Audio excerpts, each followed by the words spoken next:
Even though Skyrim is rated M, the Elder Scrolls games are generally seen as safer for younger audiences, with sites like Common Sense Media approving Skyrim for ages 12 and up.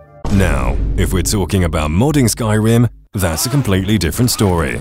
But in today's video, we'll be taking a look at 6 things only adults noticed when playing Skyrim.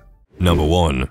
While exploring an isolated ice cave in northern Skyrim, you'll come across a necromancer named Arundel, who is an army of undead females which have been brought back to life by his unholy magic. If the presence of an entirely female population of undead minions doesn't flip your switch immediately, then Arundel's journal most certainly will. According to the necromancer, he exhumed a few test subjects, all female, and was stunned to find his mind wandering again to the woman of Dawnstar.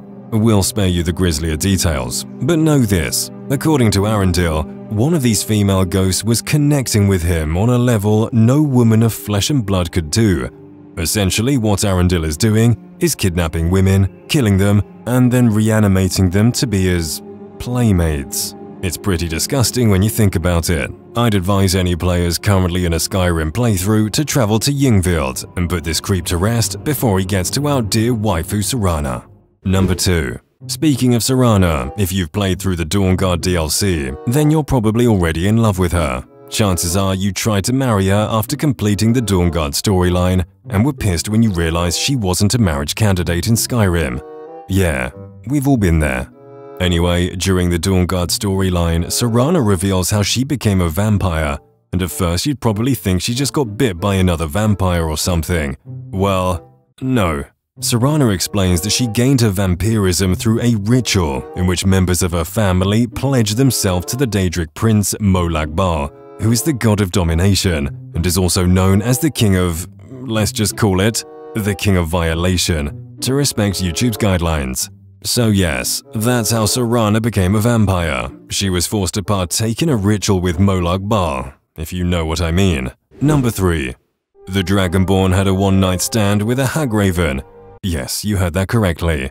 The quest A Night to Remember starts off with a conversation at the Bannered Mare, when a mage named Samgwa Ven challenges the player to a mead-drinking contest.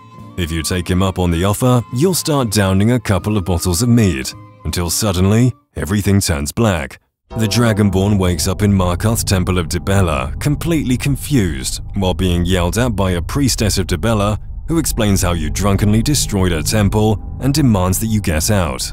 After leaving the temple, you'll soon discover that you bought a wedding ring from Whiterun's local drug dealer, Ysolda.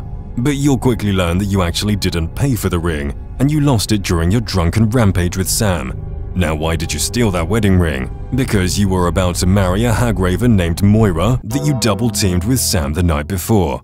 Once you find Moira, ask her for the ring back and she'll quickly reveal that you also slept with her friend Esmeralda, who is another Hagraven, and then she'll proceed to attack you as payback. So yeah, the Dragonborn slept with 2 different Hagravens all in just one night. And also probably slept with Lydia too, knowing her. Number 4. Now, if we're going to talk about adult moments in Skyrim, we would be crazy not to bring up the dirtiest man in all of Tamriel, Crassius Curio. Crassius was first introduced to the series back in 2002 with the release of Morrowind, where he plays a rather interesting part in the main storyline.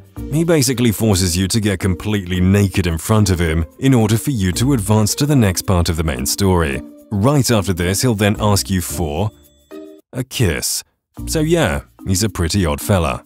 And not only did he do all that, but he also is the author of the wildly successful adult book The Lusty Argonian Maid, which you've probably already stumbled across a few times during your time in Skyrim.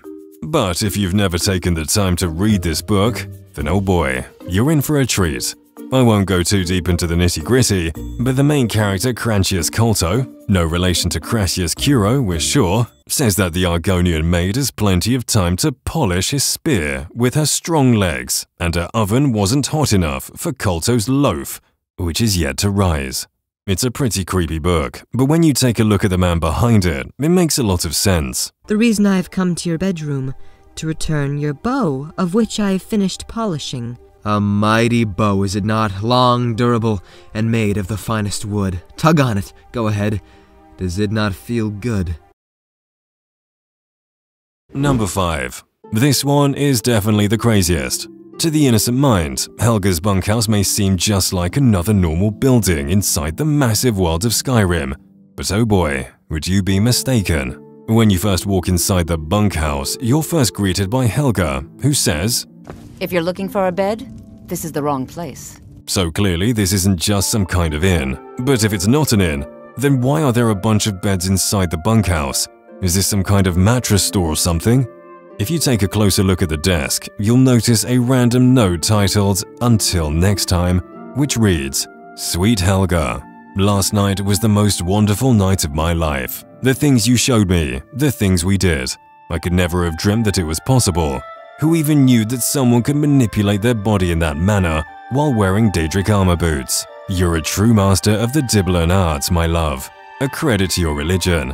Perhaps we'll meet again soon, but next time, allow me to bring the trout. Your secret lover."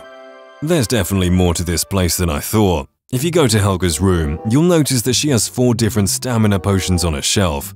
My innocent mind can't fathom what she's doing with 4 different stamina potions in her bedroom. And next to the potions, there's a strongbox filled with gold. Gold for doing what exactly? Next in Helga's room is the book series we just talked about, The Lusty Argonian Maid. And you all know what kind of book that is. Look under the bed and you'll find leather strips and a hawker tusk? What the hell is she doing with a hawker tusk under her bed? Wait, why does she also have a huge jar of honey on her dresser? Wait a minute. Oh god. It's a brothel. Yes, that's right, there's a brothel in Skyrim. And if all the evidence wasn't enough, just take a look at her bed. There are prisoner shackles attached to her bed. For whatever reason. Number 6.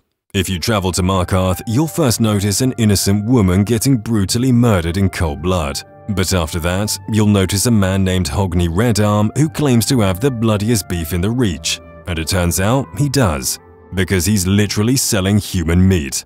Yes, if you do a little digging in Markarth's Hall of the Dead, you'll notice some of the dead have been eaten. That's because Hogni and a few of his friends have been eating them. During a quest called the Taste of Death, you'll have the choice to also become a cannibal. If you decide to pursue the path of cannibalism, you'll eventually meet for a feast, where you'll be introduced to a bunch of everyday NPCs that are also human eaters, such as Lisbeth, who is the shopkeeper of Arnleif and Sons Trading Company in Markarth. One of my customers? Did you know I inherited the store from my late husband? Shame what happened to him. He had such good taste. And you'll also find Banning there, who runs the stables in Markarth. And finally, you'll find Hogni. The bloodiest beef in the Reach. Now that is a good question. Where does Hogni get the finest, freshest meat from all over the Reach? The answer is simple. Orcs. Are you fucking for real?